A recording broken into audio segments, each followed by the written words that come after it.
Hello there! What is going on, everybody? We're talking about the Onager for Star Wars Armada today. The card spread in German has been leaked, and there were really only two cards that had not been available yet, and that's these ones up here. And we're going to talk about those today because thanks to Reddit user The Wampa, we were able to get a translation on these, as well as the picture spread.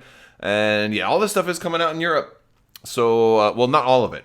The Onager came out. Starhawk, not out yet. Still, that one is still, they're going to be getting that one next year. So that kind of leads to, like, maybe that's why everything was pushed back, because FFG didn't want to release a wave in pieces.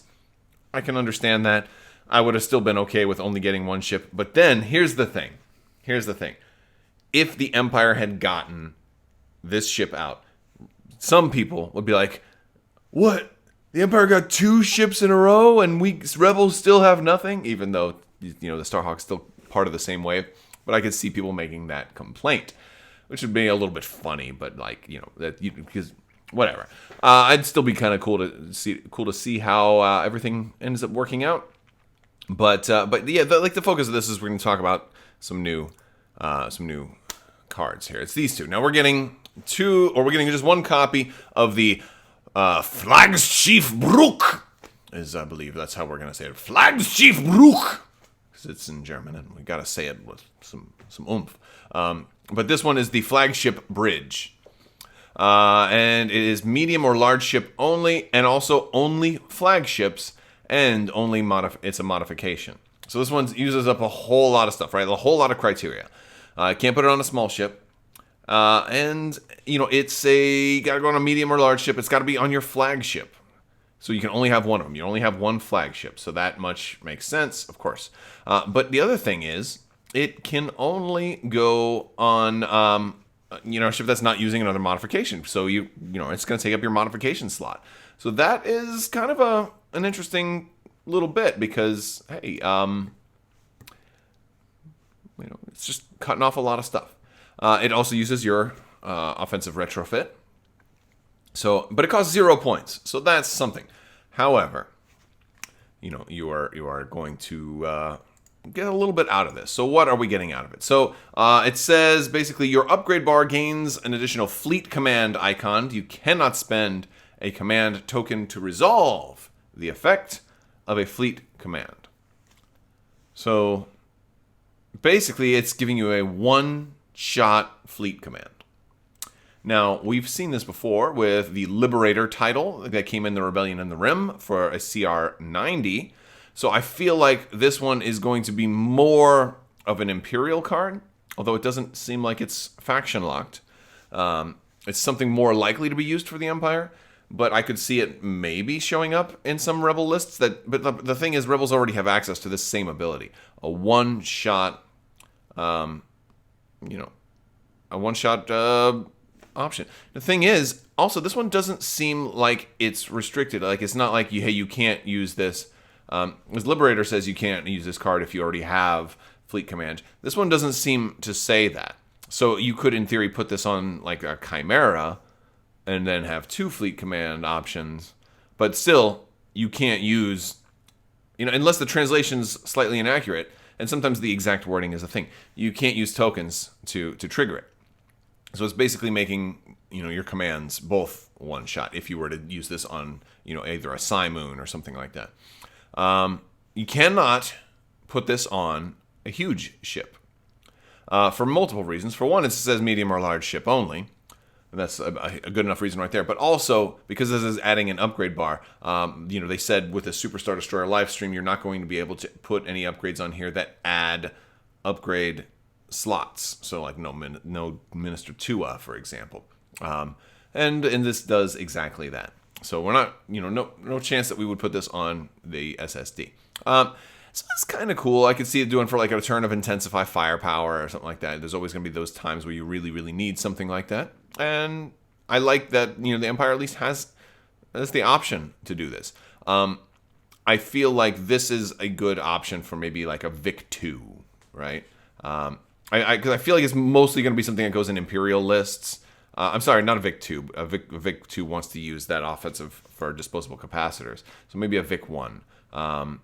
That's kind of what I think. Let's see. What else would we want to put it on? I mean, you could put it on maybe a Quasar, a Quasar 1 that doesn't, that's not using all of its offensive retrofits because it's a medium ship. That's a cheap option. That's, there's a couple of options. But I think a Vic 1 or a Quasar are definitely viable options there. Quasar 1 probably because you have the extra one, you've got the spare.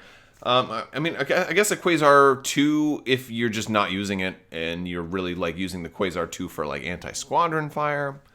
Maybe. I don't know. But there's options there. And so that's pretty cool. The other one, though, is the one that we're really going to be more interested in because this other upgrade farther over there is we're getting 2 copies of that. So I'm going to try to pronounce this thing here. Localis Firelight System. Firelight System.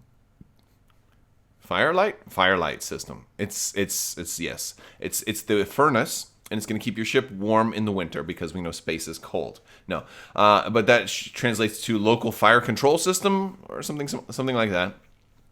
And basically, it reads: after deploying, you must replace one of your defense tokens with a Salvo token, and it's a weapons team. It takes 4 points, and yeah, This is kind of, I think, what I was expecting as far as how we were going to get, Salvo on other ships. Weapons team makes sense. It's something that is, it's kind of cool because it's a defensive retro. It's like this blend of defense and offense, although it is a little bit more offensive in nature. So we've got, offensive retrofit.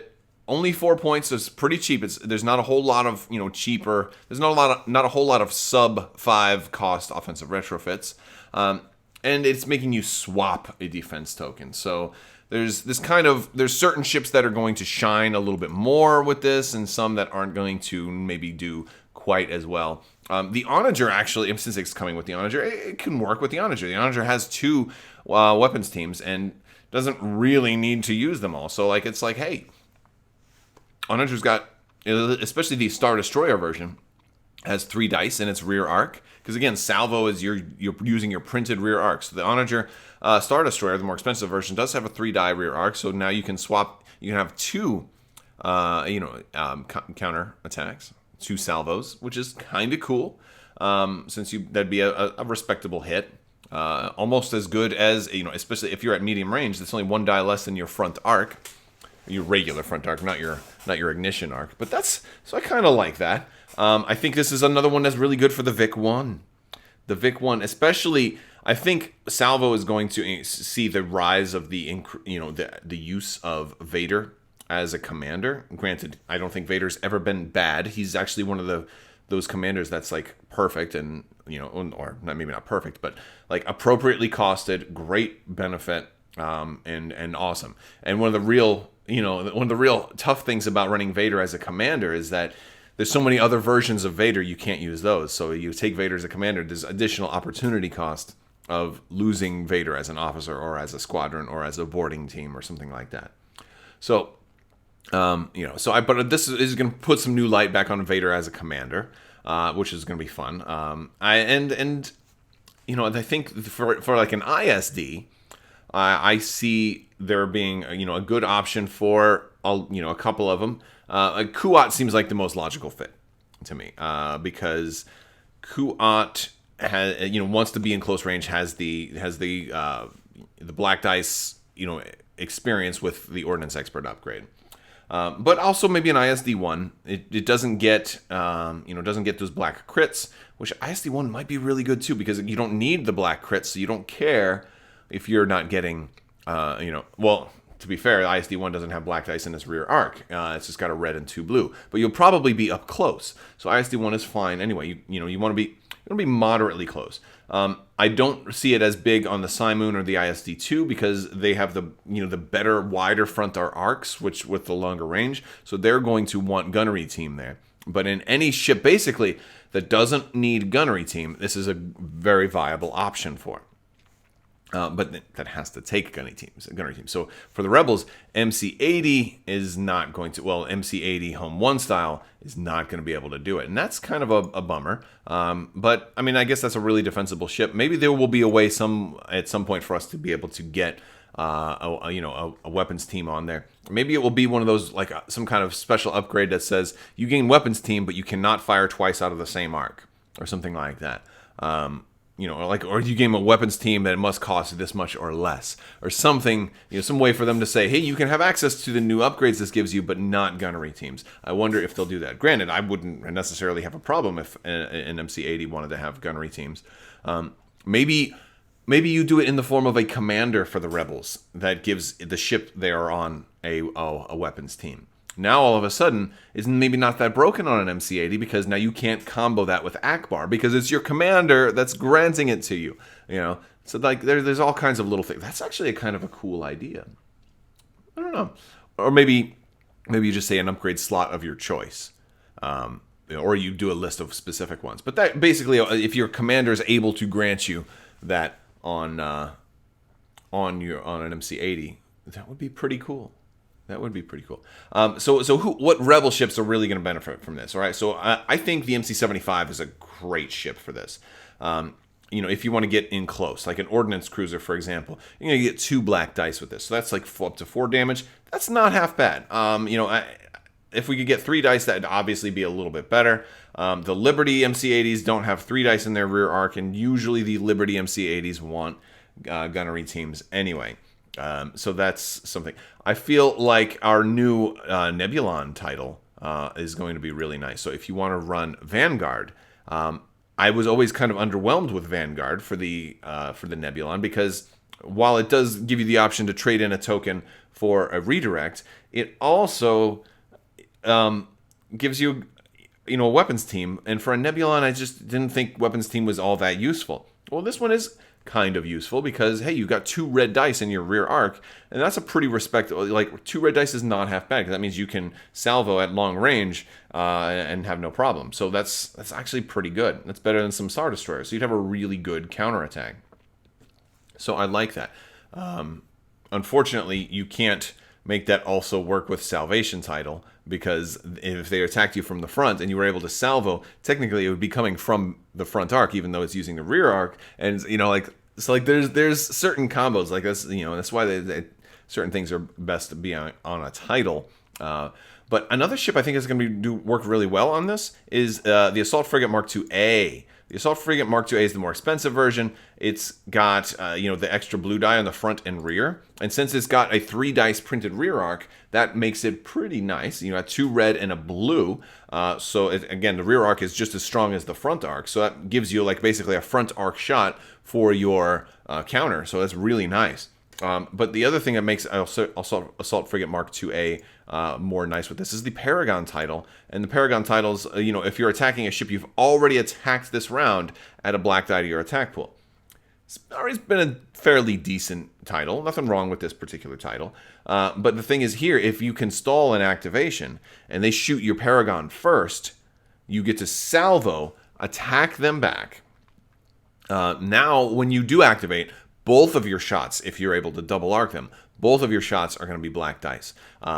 Granted, the chances of somebody, leaving themselves in double arc and also shooting you, giving you 2 extra black dice, kind of slim. If they're going to have no choice, they might opt not to shoot you if you're an Assault Frigate Mark II-A. And if that's the case, then that's great. Hey, 4 points. It means you don't shoot me at all. That's a great defensive retrofit, but it's not a defensive retrofit. But yes, and also since it doesn't take up the defensive retrofit slot, it allows the Assault Frigate Mark II-A to still take ECM. For a turbo laser, you put linked turbo lasers on there, so now you're attacking 3 times. It's just that's really cool. I really like it on the Assault Frigate Mark II-A. So I can't wait for these to actually come out. And I can't wait to get all the rules for them. And apparently there's some stuff in the rules that still aren't fully explained in the rules insert here, like how the ignition or how extreme range is treated with every particular instance. we'll see. Hopefully there will be an online rules reference updated, and we can get clarification on all those little distinctions. But really want that brand new online rules reference for Armada too, and I'll probably be bringing you some news on that when it comes out. All right, guys, that's all I've got. A lot of cool stuff though with this. Unfortunately, I wasn't able to do the unboxing here for you guys yet. Maybe it'll show up. So, who knows. I will talk to you guys later. Let me remind you about the 12 Days of Life Day giveaway I'm doing right now. I've been giving away stuff all month long. I've got a lot more things to give away. If you're interested in any of the giveaway stuff, just be a subscriber and leave a comment on this or one of my videos. It's as simple as that. And I'll be selecting people all month long for more giveaways until we do all 12 giveaways, and it's going to be fun. Also, anything that is not claimed is going to roll over into Patreon come January, so if you are interested in supporting the channel, this is a great time to get on board. All right, guys, that's all I got for you today. I want to thank you all so much for watching, and also big thanks to my patrons. If you like this video, go ahead and give it a thumbs up. Let me know what you think in the comments below. Click that thumbs up, click that subscribe button, click all the buttons, click whatever buttons you want. I'll talk to you later, and as always, have a great day.